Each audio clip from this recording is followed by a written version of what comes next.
Greetings, Sir and Sirettes, and welcome back to From the Depths with me, Lathrix, and of course, welcome back to our main fortress, our little haven in this time of war. In today's episode, we are going to be doing something a little bit odd. We are going to be building an underground, well, underwater even, pipeline to transfer resources from one location to the other without the need of any ships. Now, someone actually mentioned this in the comments a long time ago. Wasn't it a shame that in this game you couldn't build underground or underwater pipelines to transfer resources rather than relying on ships, which are quite difficult to automate, if not impossible? And that got me thinking, is it possible to do just that? And I think it might be. If we build a small structure on the bottom of the ocean, we defend it, we build it with torpedoes which can exit the water, and some torpedoes which don't exit the water, and give it very, very basic anti-missile systems in the way of anti-torpedoes, even though of course lasers are less efficient underwater, so I might not do that. I'm not sure, we'll see. And some shielding. We could build a small building like that, and then have it set so that it drains the resource from the building next to it. And then we build another one of these pipeline buildings which drains resources from that, and that should, in theory, allow me to transfer resources in a line all the way from one location to the next. For instance, we could have our current original fortress, which is currently being used as our shipbuilding yard purely because of scrap, which I'm not getting in the main fortress, give all of its resources to the main fortress where it will be safe. Each one of these pipeline buildings shouldn't be too expensive, so if we lose it, we simply lose it and rebuild it later, and we attach a few repair tentacles so each one can then build the next on the map screen.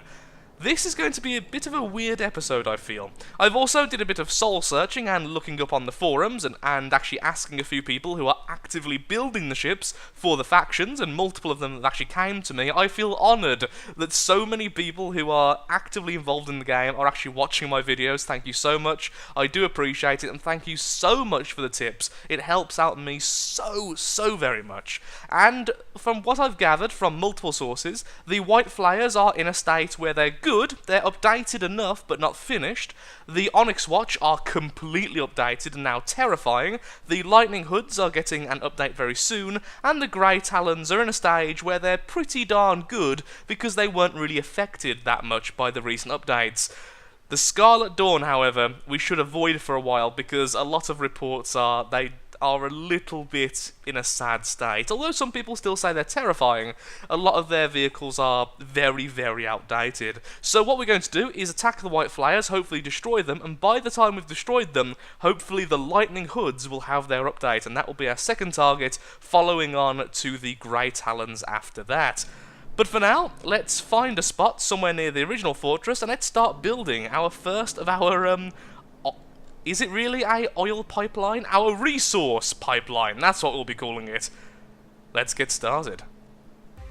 To make life a lot easier on myself, I've decided to build the very first of the pipeline buildings above the water. This way we can see exactly what we're doing a lot easier and hopefully make it quite compact. I don't want these things to cost too much, and I really don't want them to be these huge sprawling buildings. There really is no need for it. The resource transfer is almost instant, so they also won't be holding their resources for a very long period of time. Of course, if we get attacked, there's a large chance a bit of resource will be being held in the stores at the time, and so trying to defend this building will still be very important because we don't want to give them any of our resources. However, it really doesn't need to be over the top. It doesn't need to be really expensive, really well armoured, and just taking up a massive amount of space. So the size I've got currently is pretty much the size I want to end with of course perhaps some extended areas for torpedoes, or perhaps even a small launch bay for a drone. I'm not really too sure. But either way, it won't take up too much time, and hopefully we can send a second attack against the white flyers very soon, using explosive rounds on our supply ships rather than flak rounds, which makes them significantly better than at heavier armoured enemies, rather than airborne targets which normally don't need quite as much damage but simply need to be hit. Either way, we're going to be building this thing mostly out of stone rather than metal, purely because stone is significantly cheaper. It uses the natural resource rather than metal. The metal one uses 30 metal, 5 natural, stone just uses 30 natural. And it's somewhere in between wood and metal in terms of how well defended it is. It has almost the health of metal, being only 60 less, and it has half of the armor value. Although that's quite a big deal, it isn't that much of a big deal if we're going to have quite a lot of it. We are going with block spam in From the Depths. So, let's get started. This should only really take about 10-20 minutes.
After twice as long as I originally thought it would take, we're finally pretty much finished with the Sea Urchin Pipeline Silo. This fortress will be used multiple times over and over again between two different areas, which we want to supply with resource, and should do a decent job of it. It can hold 300,000 of any resource, although that really shouldn't go anywhere near that, as the resource should constantly be moving. It has 2 torpedo launchers, 1 on each side, and then a missile launcher on the back, with a lot of ejector elements and a very slow ramp-up thruster, which means the thruster won't really be active until it breaches the surface of the water, and then will go off and destroy something. They are a little bit bigger than the cruise missiles we use on the Firehawk, so they should be very, very nasty. But ultimately, this shouldn't really be defending by itself. I just thought, if it's going to have to be spawned in and using a lot of the block count of the battle, it may as well be able to fight, and I've purposefully added all of the weapon systems on kind of metal struts rather than being part of the main structure, so if we ever want to add different weapon types, or perhaps even use this as a above water fortress, we can do so very easily. It's quite a simple design, it's really nothing special, but we won't even be able to see it 99% of the time, so looks don't really matter. I've gone for a bit of a sea urchin feel because I just wanted to. If it's going to be stuck to the bottom, it's either going to be an anemone or a sea urchin, and although the sea urchin is already a vessel name in the game, or I think it's just called urchin, I just think it fits too well not to use. So, let's start spawning these things in. This one, okay, so now we're here, let's save the constructible as a sea urchin, or just sea urchin, there we are. And then we'll destroy this one, gather the resources, as I want to make another supply vessel anyway, grab that and then go over here to start collecting, and then we'll make some all the way from here over to the main fortress, so the main fortress can start finally having scrap as a natural thing it's spawning in, rather than me manually transferring scrap there all the time. And for now, some of our cargo ships are already full of resource, So we're going to transport them over there so that we can actually build all the way along without being worried about that. The only thing I still need to add is I still need to add repair tentacles. So I'll do that and be right back once we've spawned some of these in on the bottom of the ocean. First time looking at the sea urchin underwater, and honestly this thing looks really, really creepy, and that's exactly what I wanted it to look like, so I'm actually quite happy with this. As much as I'm not ecstatic about how it looks, I am pretty pleased with it. I've also decided to remove a lot of the stone from the very centre of this thing, because it was a little bit too expensive. It was costing somewhere in the region of 100,000 stone, so instead of that, it now costs around about 50,000, as I've got this nice hollow space here, which we don't really need anyway, so that's pretty good. We have one tentacle repair section here, then we have one in each of the weapon silos. We have all of the ammunition and resources locked away in this block of stone, although the resources are a little bit lower in the actual base itself. So this thing should take a beating before finally being destroyed, and now it's a lot cheaper, only costing 50,000 natural resource. We should be able to start spamming these things all the way along, and in fact what we'll do now before we get going is, where's the starter fortress? Starting fortress, take from, and yep, we are definitely in range, and keep nothing. We don't really want them to keep anything, so we'll just leave all that as nothing, so it just takes as much as it can, and then pops it off to the next, to the next, to the next, and then eventually gets to the fortress. So I'll be right back once we have our first supply line finished. This may take a while, placing these things down and building them up. Halfway there, and I've finally ran out of resources from the original fortress. Now each section is draining from the last as was intended, and it works absolutely fine. I don't know why, but I actually had some doubts this would work in the way it is. And to make things a lot easier on myself, what I've done is named them 1, 2, 3, 4, 5, and 6, and then we're going to continue like that all the way, so that it'll be very easy not only to set up, but if I ever need to reverse the resource flow to send it back to the original fortress, perhaps for repairs, or if I'm building over here, it will actually be really easy to do, and this way I can send resources from the main fortress to any other fortress I ever make, so that it all pools here, but if I want it, let's say, over here, where the white flayers are more prone to attack, I can very easily set all of them to do the exact opposite they're doing now, and then all of the resource would go to that location instead. Nice and simple, no need for the supply vessels to actually supply the fortresses,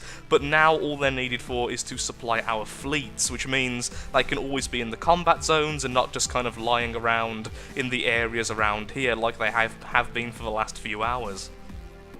The very first pipeline of our little defensive silos is now complete, although they were a little bit too expensive, so this did take up more time than I expected. It's definitely going to be worth it, as now all of our resources is being funneled to the old fortress, well, the main fortress. The new buildings we're building over here and here will also do the exact same thing over time, and I'll make sure the silos connect to everything once again, so that we can supply to one area in demand at any given time, only using the supply vessels if necessary.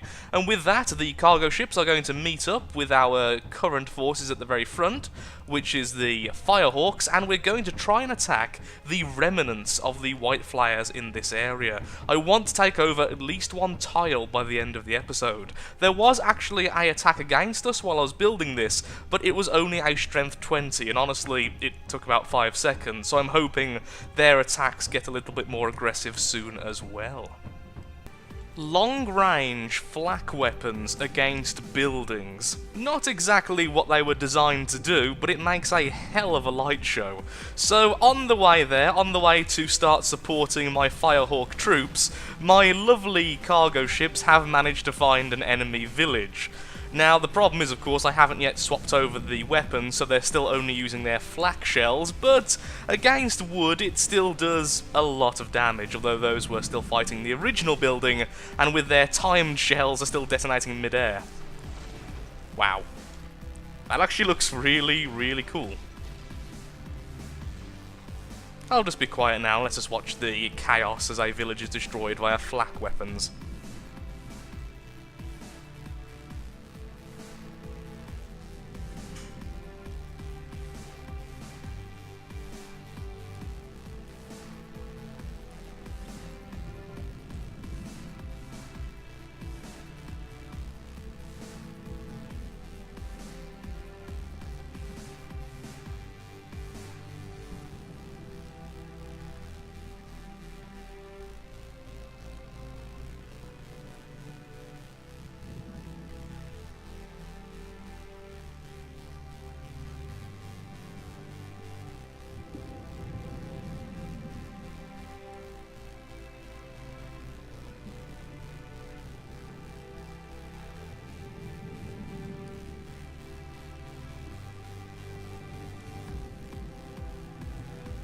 Okay, so it turns out my weapons still have to reload. This was straight after a battle, so all the guns are currently reloading, so I'll just skip ahead until we've finally got back to the Firehawk, and then we can start our attack on the White Flyers, hopefully this time bringing a bit of victory.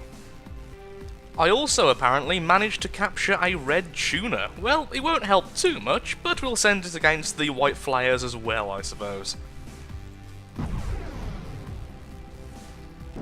And so it begins. Hopefully this time we can get victory. Now the enemy this time are only 180 points worth of force, meaning it's significantly less than last time, and of course we're also using our much more powerful forces. So the combination of those two should hopefully bring us victory. Now annoyingly, we are against a lot of really tiny little flyers, which means I'm kind of upset we're not using our flat cannons at the moment. But on the upside, we have caused some devastating damage to multiple opponents already. Yay for missiles. I also can't wait until the day this game has multi-core support, so I won't get this much FPS loss during a battle. It really is quite upsetting. Eventually I will be lowering the forces per battle, perhaps. Wow. Massive damage to one of our supply vessels there. Although we have took out one of their larger flyers, and sadly the missiles did very little against their battleship due to the flares it was using. A couple of hits here and there at least. What I'm going to do is actually jump onto our damaged supply vessel, there we go, just to make sure we can help out with our healing. My healing isn't that great, because I've decided to not upgrade my, I think it's engineer levels very much, or mechanic, or whichever one of the traits is actually healing, just because it is a little bit overpowered. Once you get to like level 300 like I am, it's basically an instant heal. Several of the enemy flyers are down thanks to the laser weapon of one of the Firehawks, the prototype, which is currently in the water after taking a lot of damage. So all that's really left then is the battleship and one of their little missile vessels. In degraded mode, you can't really see much of the supply vessel's attacks, so I'm hoping in the future perhaps we'll see a few more. I was also holding on to some of the weapons of the vessel I'm on, because normally I'm not on the side of it. I've moved the chair and completely forgot. Thankfully these weren't like proper weapons, it was just an anti-missile missile. Which means it wouldn't actually affect it anyway. It was both of them, but it wouldn't affect it anyway because they don't use AI, they use the control blocks. A little bit distracted there. Oh, the enemy battleship is sinking. Missiles now hitting it. It's fantastic. Why is this not firing at all? Oh, it's currently reloading. It still uses the old belt-fed loaders, which means it does need to reload. Also, the turret is taking its time being healed. Though I think we haven't had any actual losses, and we are going to be victorious. Even the red tuna has survived. Off camera, or perhaps the entire next episode, we are going to be building a battleship, however, because this is once again showing the biggest problem with our fleet. A lack of different weapon types, and a lack of sheer firepower, because all of these vessels are quite cheap. The flyers only cost 150,000 metal each, something like that, the Firehawks, and the supply vessels are ridiculously cheap, only being about 50,000 or 40,000 metal per one, meaning I just have more resources now to actually spend. Is that a saw shark? That's going to take forever to kill. We're going to have to wait for our turrets to load up, which are currently fighting higher enemies first, and then they can actually deal damage. That looks kind of sad. Why is that one sinking? Wow, that must have took some serious damage. All of the Firehawks got downed. That's something I need to improve as well. The belly of the Firehawks is too vulnerable, so taking out the rotor blade is actually quite easy. I could jump on and try and capture it, because I do want to capture at least one white flyer vessel. What can I do then? Ooh, let's zoom out. And quickly, if we can, destroy this wall. And then get stuck on this spike.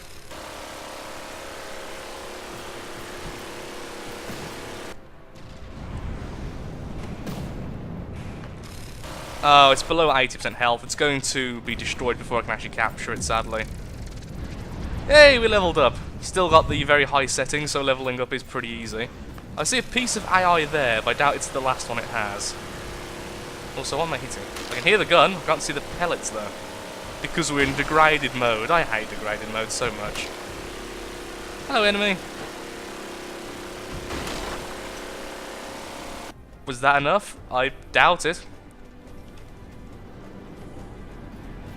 That was actually enough. You're kidding me.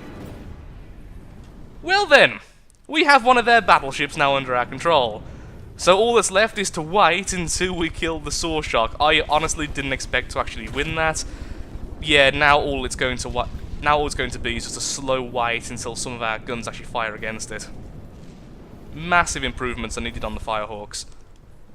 They're good. You know, I'm quite proud of them. It's just the problem is they have too many vulnerabilities, and against very powerful vessels, they just don't hold up. I mean, they were designed to destroy the Deepwater Guard, not something as advanced as the White Flyers.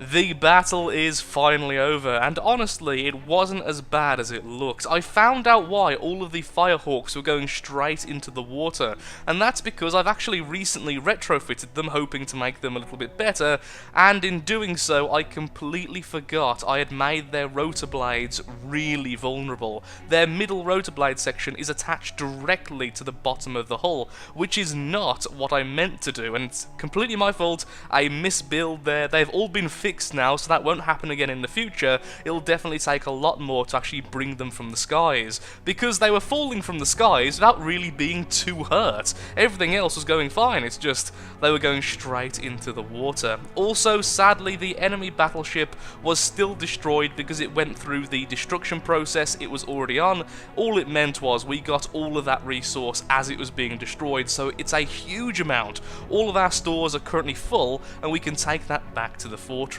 Off camera, I'm going to be fixing up the Firehawks. I did save a blueprint of the battleship, so I'll be building that, and then next time, we're going to be building something a little bit more sturdy with the resources we now have. We aren't going to be only using the anti-Deepwater Guard stuff.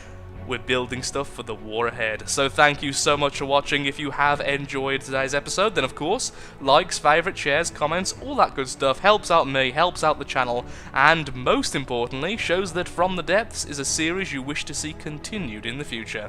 Thank you so much for watching, and goodbye.